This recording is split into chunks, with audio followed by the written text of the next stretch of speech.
Attorney, dili po ta sa pikas sa bahin, gumikan kay mura magnibaliktad na ang gulong, attorney, sa Sangguniang Panglungsod dati, no?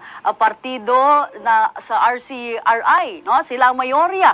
Karon, human sa eleksyon, nibaliktad, attorney, mayorya na usab ang administrasyon. Unsa ang epekto niini sa tuwang syudad, Attorney Ray? Well, more or less maayong strategy no sa administration ni Mayor Lori Pacquiao nga ninganyo na lang og mga miyembro sa pikas nga partido.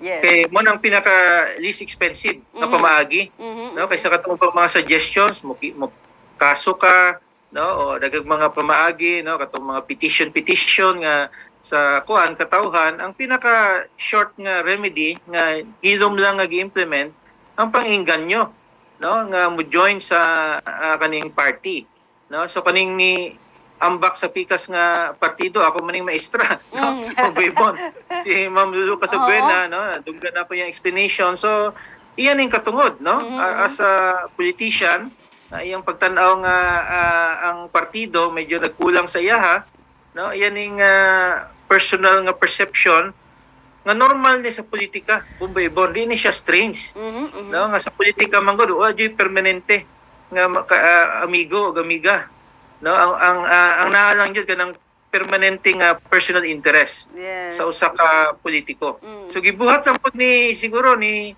Ma'am Lulu Casabuena ang iyang prerogative no ang iyang pagtan-aw man gud Buibon nga medyo ko na kayo no in fact atong ginasuggest sa previous nga episode sa atong mga interview Buibon nga naay mong patunga nga mga councilor so usa dito si Ma'am Lulu Casabuena nga nagpatunga no nga sige communicate sa pikas nga grupo eventually siya po din na-convince no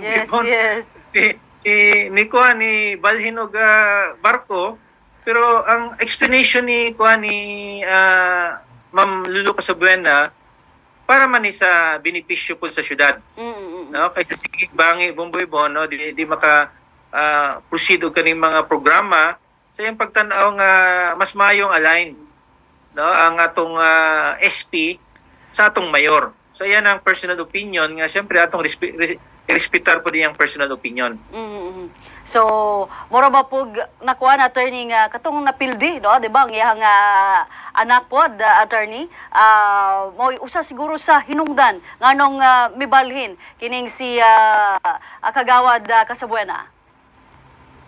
Well, on surface mo na itong makita. Yes. On surface. Pero nakita na ito, daghaglalom nga mga consideration no? Kaya kung sa politika man gud mo tanaw ka, beyond 3 years, no? Beyond 6 years, unsa nakaprograma. No? Labi na diri sa Barangay City Heights, no? Buibon. Daghan na siya commitment.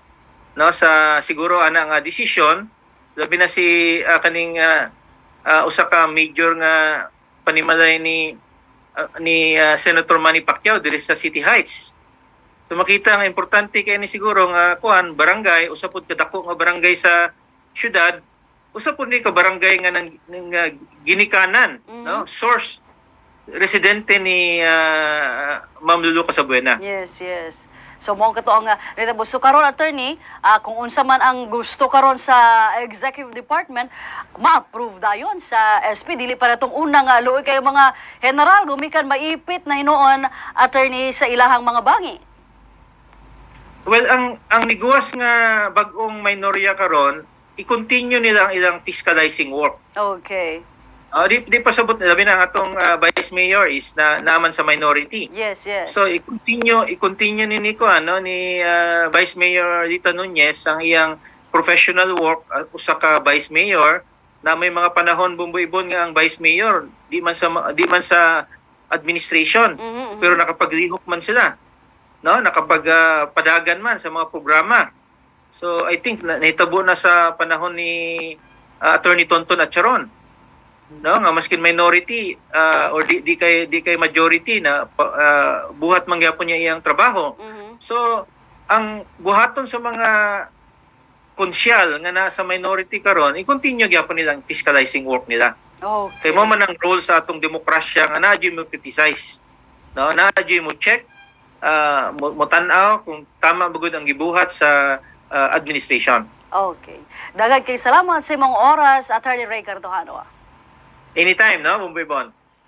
O kadto mga kabombo, ang atong co-anchor sa Doralax Shadlax, si Attorney Ray Cartojano. Sa